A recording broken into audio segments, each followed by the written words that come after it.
record this session. I just started the recording, so that if you miss something, if you want to go back and look at it, anything like that, for anybody that's not able to join us tonight for whatever reason. I've had a couple of students email me and tell me, hey, I've got work, or I've got, something else has come up. I am going to link this. It will have to go up onto YouTube, but then I'll provide a link into YouTube to give you guys so that y'all can go back and look at the video, at the presentation. I don't necessarily think that this is going to take us the full time. We do only have 2 sections that we have to cover. We only have to cover 2.4, and then we've got to backtrack over into section 1.4. We will have a test next week. When I get back, we'll still do that review for the first 45 minutes or so, and then we'll do the test in the backside of it. But I'm going to try and see if this works.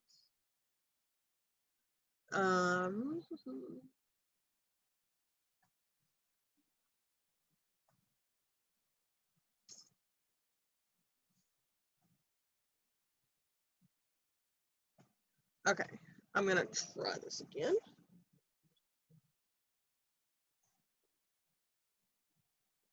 Okay, so I am hopefully going to be able to, oh, there it went. Oh, that was lovely. Okay. What I am going to ask is that if you guys have questions at any time, please utilize the chat feature. And I will try and make sure that I have the chat up and kind of over here off to the side so that I'm watching it kind of close, to make sure that I can see any questions that anyone has. But I am going to try and utilize this thing called Canny. It's an annotator, basically, that allows me to write on stuff, so that hopefully this will go and work out. So section 2.4 is more about slope, okay?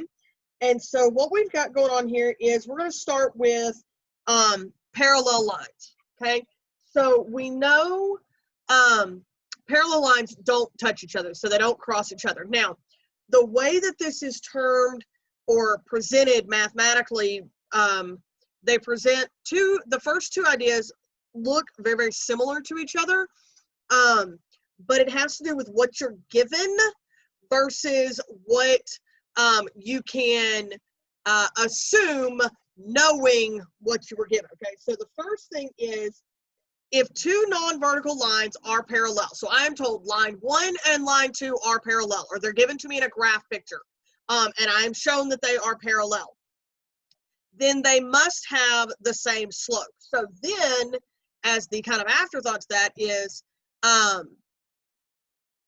if I then were to get their equations must be have the same slope, or the same value in front of x, thinking that mx plus b type of thing, okay? Now, the second thing is, if 2 distinct non-vertical lines have the same slope. So this is, I am given my equations first, okay? So I'm just given a list of like equations. If I find 2 lines that have the same slope, then they are parallel, okay? So one of them is, I'm told parallel first. That means equation-wise, they have the same slope.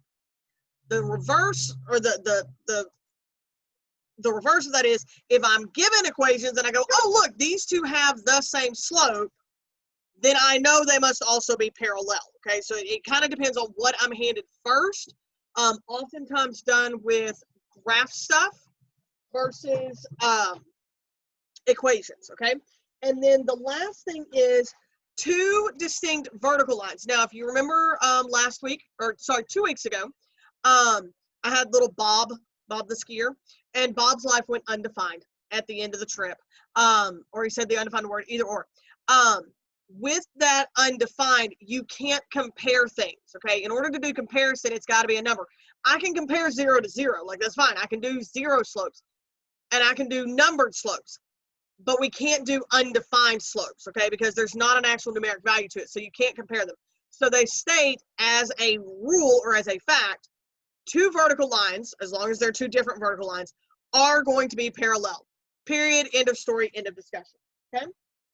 So now, what they would like us to do, okay, and oftentimes this is more what you're going to see, okay? They're going to ask you to write the equation of a line passing through a point -2, 5, in this case, and parallel to this equation, y equals 3x plus 1, okay?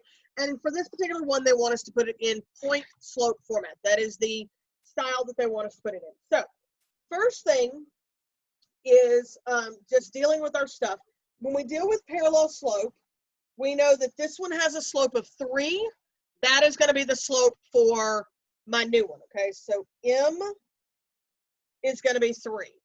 Now, I'm going to need an x1, y1. So here is x1 and y1 up here for this. So thinking back to point slope form,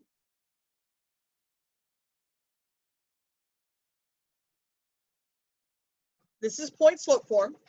So we are going to plug in. So we've got y minus 5 equals 3x minus -2. And the only cleaning that we're going to do with this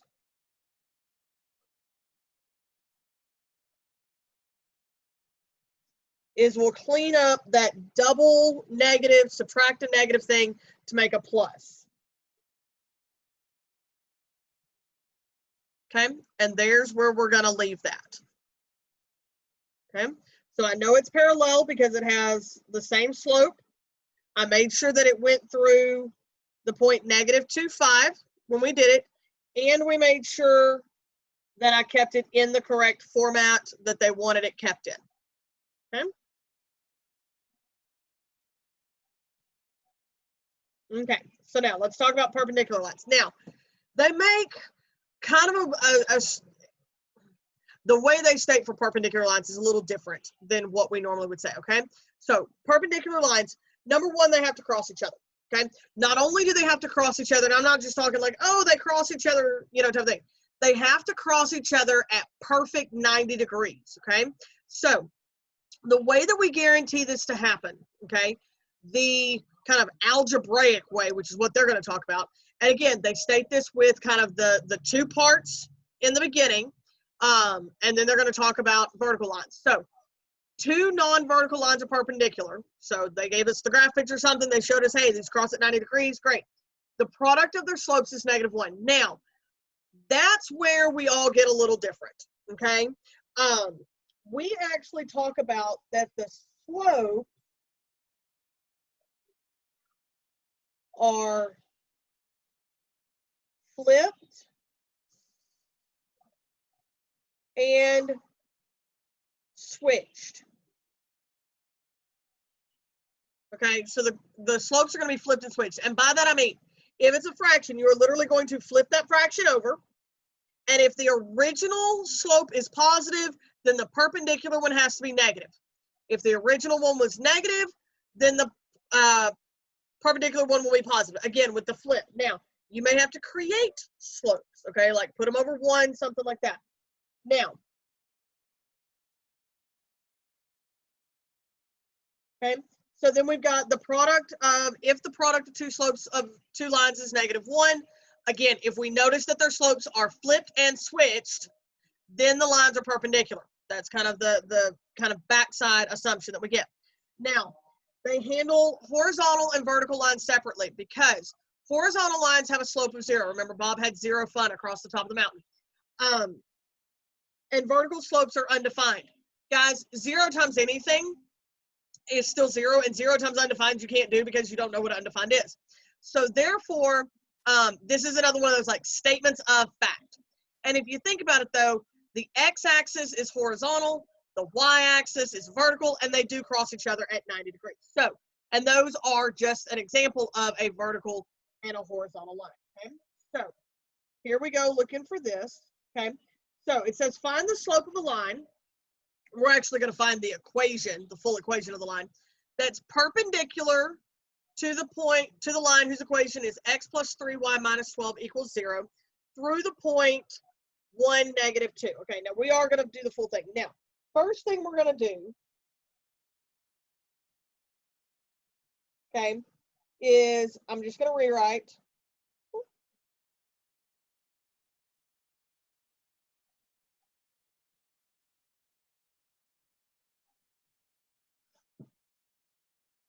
Okay, first thing is we need to get this into y equals mx plus b form so we can actually pull a slope.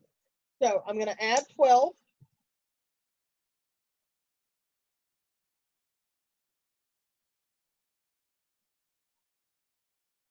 Okay, I'm going to subtract x.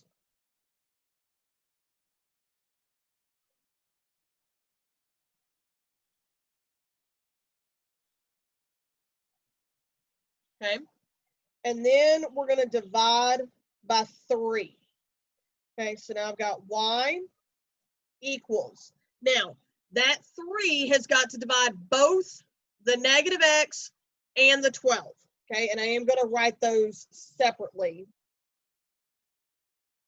So we've got -1/3 x plus 4. Okay, so now I'm going to pull a different color here. Still got another color to play with. Okay, so now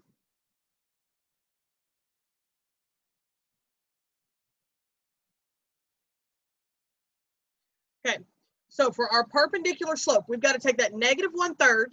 We're going to flip it over. So it's going to become 3/1. This one's negative, so the perpendicular needs to be positive.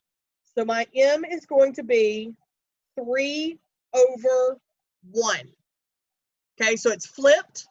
So the 1/3 got flipped to 3/1, and this one was negative, and so the next one is positive.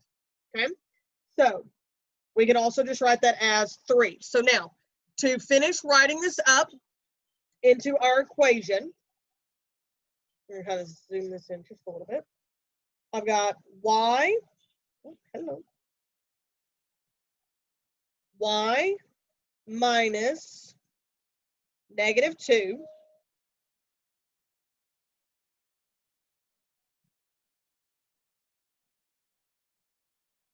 equals 3 times x minus 1. So it's going to be y plus 2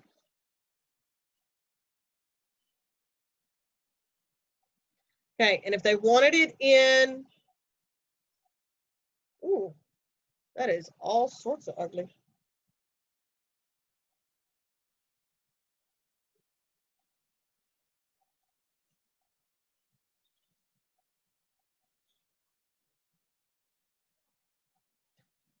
Okay.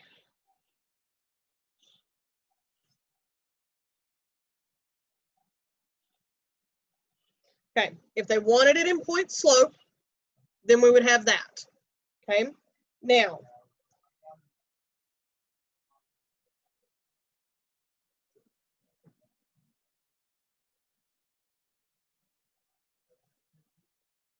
so 3x minus 3, if you distribute, and then I'm going to subtract the 2.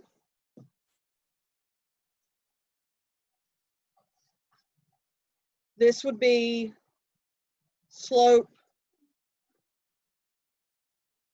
intercept. Okay.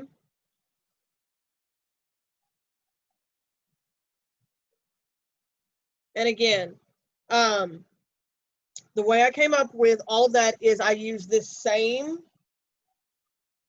ordered pair back over here that they gave me, and I plugged that in for my y1 and my x1 respectively.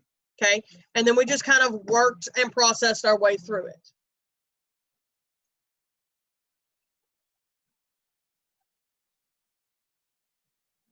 Okay. Okay. Any questions so far?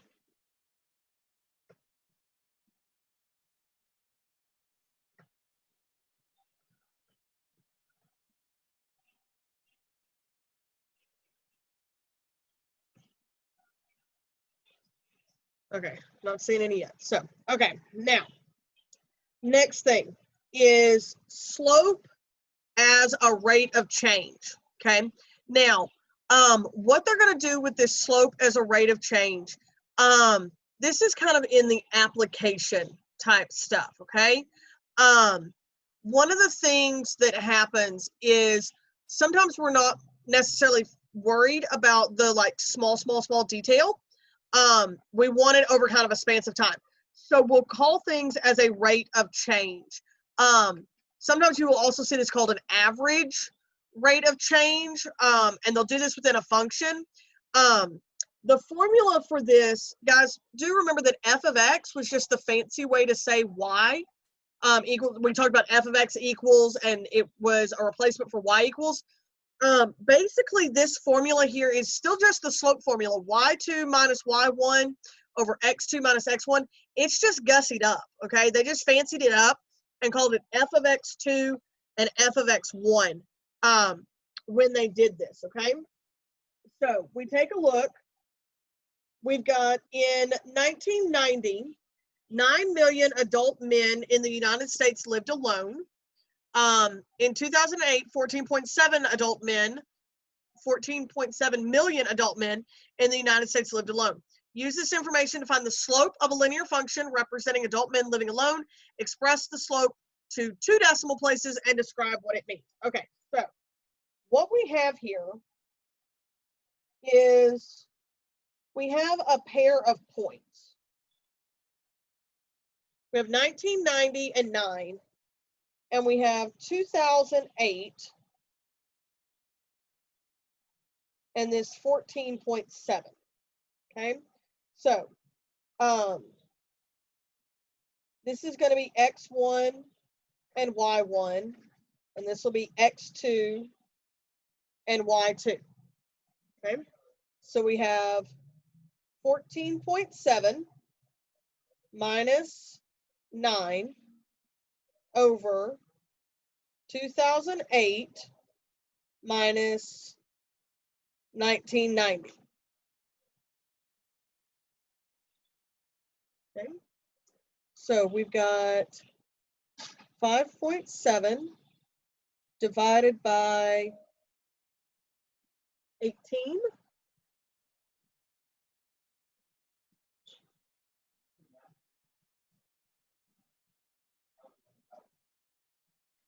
And at 2 decimal places, this is 0.32.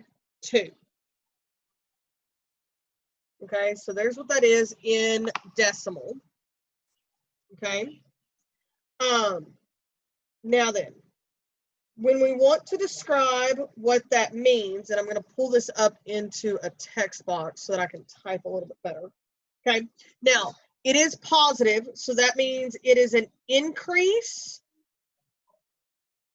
okay, of 0.32.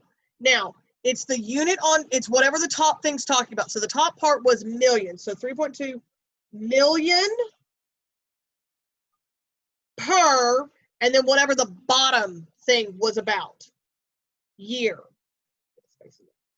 Okay, so basically the concept here is if you did a steady increase from 1990 at the exact same amount every year, it would be 0.32 million per year would get you from 9 million to 14.7 million across that 18-year span, okay?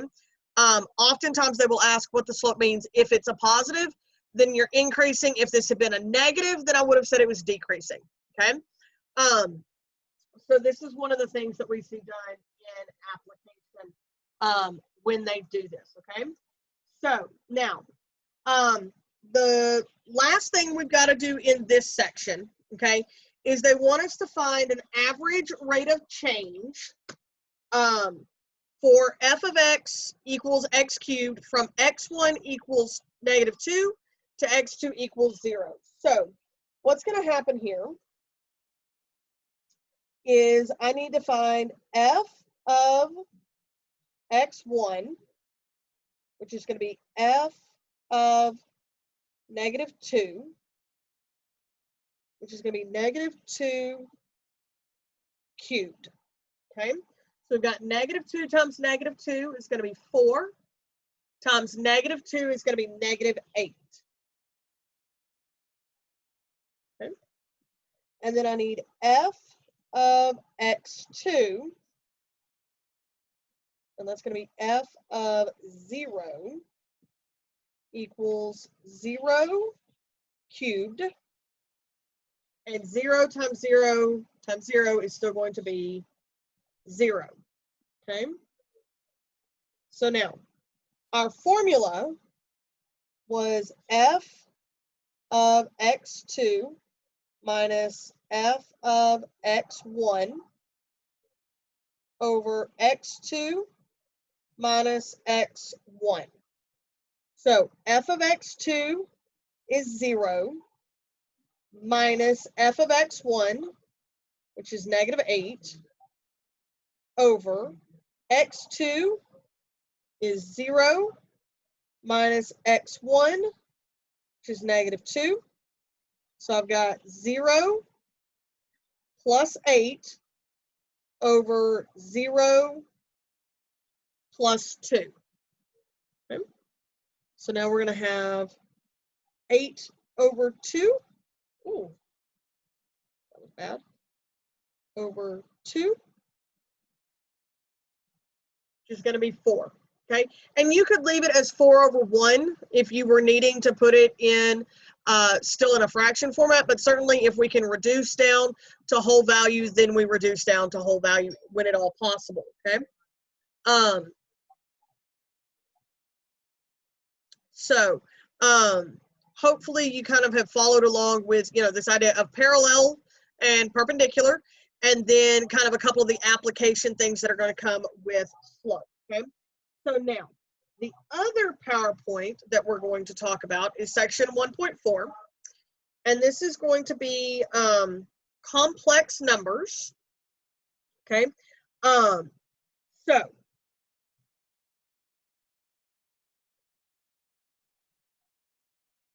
now then, so the question is, where do imaginary numbers come from? So, I'm going to pose a question in the chat, okay?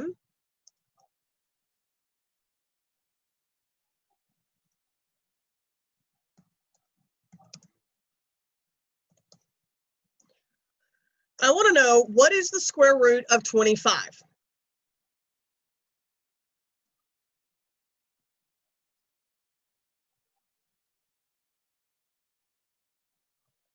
Okay. Okay. So I'm getting a lot of people saying 5. Are there any other answers?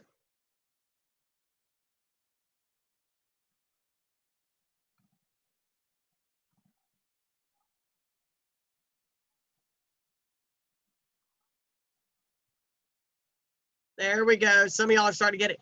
Yeah, it's going to be 5 or negative 5. Hi, buddy. I'm in a meeting. Okay. Okay, so the concept here is that 5 times 5 is 25. Negative 5 times negative 5 is also 25. So both of those constitute being answers to the question, what is the square root of 25? Now,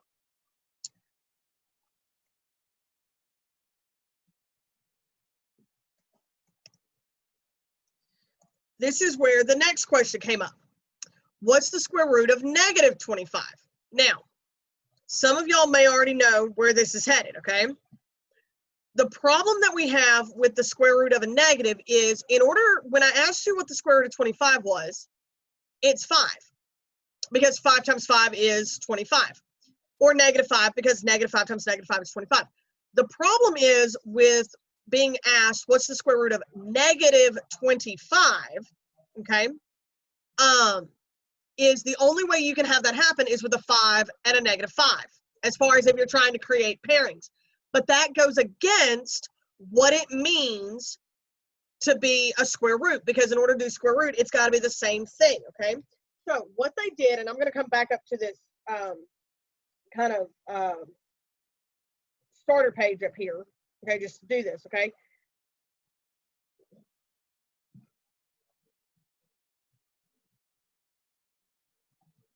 Okay, so here is the concept of what we can do. So square root of negative 25 can be broken into negative 1 times 25. okay? And every negative number can be split this way. Now, one of the things that you can do with square roots with multiplication is you can break them apart.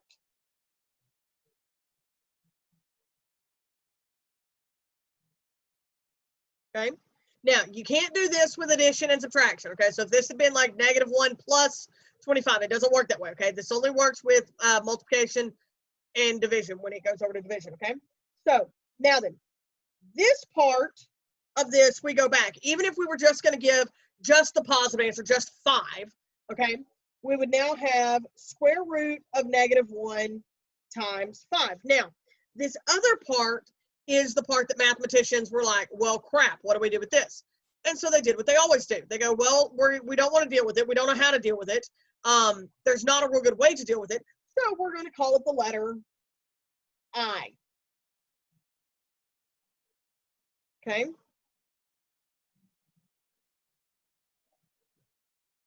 Okay. Now, we're going to treat the letter I the same way that we would a variable. So, which means that we are not going to write the variable in front.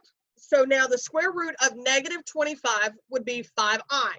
Now, I am not telling you that you have to go through this whole process every single time you're asked to do this, okay? If you were asked to do the square root of -81, first off, you know that the negative is going to create the I, and then I just need to deal with the square root of 81, which is 9.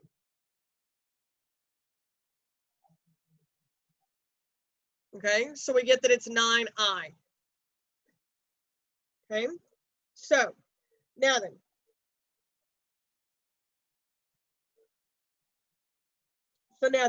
the imaginary unit, I, and I do a little, personally, I have a little tail on my I, okay, just that it looks more different or differentiated from like a 1 or something like that. I is defined to be the square root of -1. Okay, now you can like circle this, put like a bunch of stars around it, something like that. I squared will never be in an answer. Okay, you can always trade I squared out to the value -1. Okay, so we're going to see that pop up a little bit later in this PowerPoint, where we're going to get some I squareds to show up, and they will not stay. So if you see a response in something where they leave an I squared in it, that's not it. Okay, now the next thing is what are called complex numbers. Now, complex numbers are the form a plus bi. Now, first off, a can be positive, negative, decimal, fraction, whatever, okay? B can also be positive, negative, decimal, fraction, okay?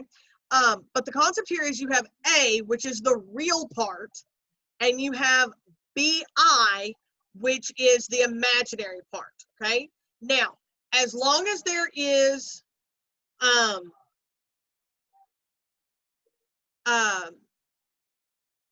as long as there is a BI part, then you have an imaginary number or complex. Those two phrases are used interchangeably, okay? Complex numbers and imaginary numbers are interchangeable in their phrasing.